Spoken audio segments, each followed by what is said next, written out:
Δείτε τι ωραία δεμένη και μπορούμε να την χρησιμοποιήσουμε σε πολλά παρασκευάσματα. Και θα μας φτιάξεις και επιδόρπιο με... Και επιδόρπιο, θα δείτε πως θα φτιάξουμε με την ήδη φτιαγμένη μου μαρμελάδα.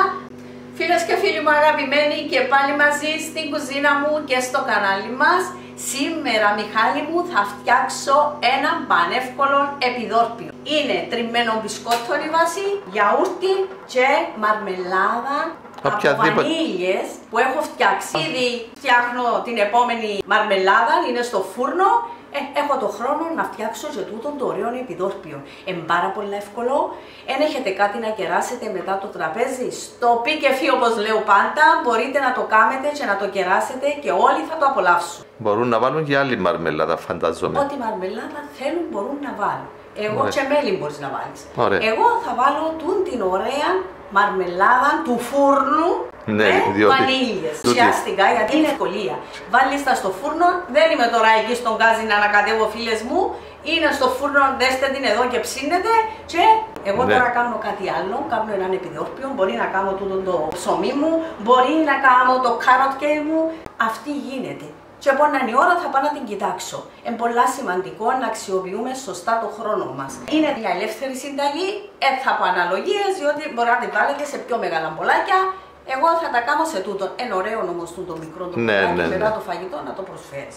Έχω το τριμμένο μου τον μπισκότο, είναι η morning coffee, εμένα είναι η petit pair, μπισκότα τριμμένα, το γιαούρτι μου, το στραγγιστό και έχω και εδώ και τη μαρμελάδα βανίλιας.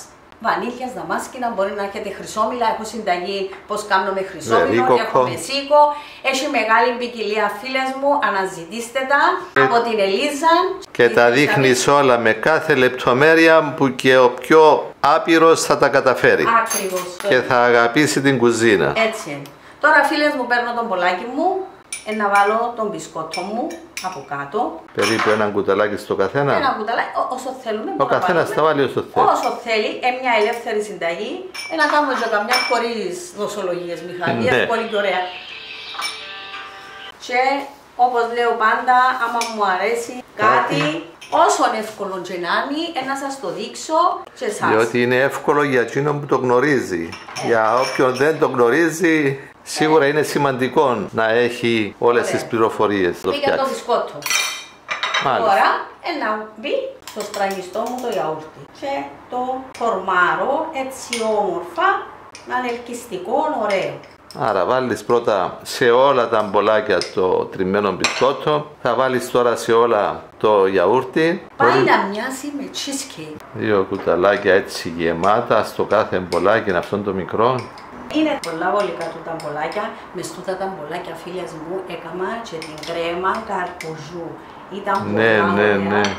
Τα ετοίμασες όλα σχεδόν, έμεινε η μαρμελάδα, έβαλες και στο ένα μαρμελάδα. Να γίνει μια στρώση με μαρμελάδα από πάνω. Άρα θα μπουν σε όλα τώρα η μαρμελάδα. Έτοιμα τα επιδόρπια με μπισκότο, γιαούρτι στραγγιστό και την όμορφη μαρμελάδα βανίλιας. Ενώ έφτιαχνα τη μαρμελάδα στο φούρνο, ασχολούμαι με τα επιδόρπια. Πάρα πολύ ωραίο. Μοιάζει με cheesecake. Το ξυπνητήρι μας ζητά να δούμε τη μαρμελάδα. Πάρα πολύ ωραίο. Δροσιστικό, ωραίο. Φίλοι και φίλες, όσοι δεν γνωρίσετε αυτήν τη γεύση, χάνετε. Φτιάξτε το πραγματικά, θα το απολαύσετε στα σίγουρα. Περιμένουμε τα σχόλια σας. Ανεύκολα, όταν έχεις τη μαρμελάδα, αν έχεις το γιαούρτι, λίγο τριμμένο μπισκότο και όπως λέει η Λίζα, στο πι και φι, πολύ γρήγορα, αστραπή. Άρα πάρα πολλά καλή ιδέα να κεράσετε στους καλεσμένους σας αυτό το έδεσμα.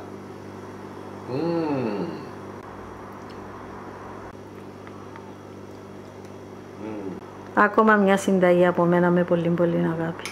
Όλα φανταστικά φίλοι και φίλες. Χαίρομαι που έχω την Ελίζα. Μπορείτε και εσείς μέσα από τα βίντεο της Ελίζας να φτιάχνετε όλα αυτά τα υπέροχα εδέσματα. Παρακολουθήστε τα βίντεο μας από την αρχή μέχρι το τέλος όμως, γιατί υπάρχουν σημαντικές πληροφορίες και στο τέλος. Ναι, λεπτομέρειες, αλλά αυτές οι λεπτομέρειες είναι που κάνουν τη διαφορά. Να είστε καλά. Θα τα πούμε ξανά στο επόμενο μας βίντεο. Like, μην το ξεχάσετε.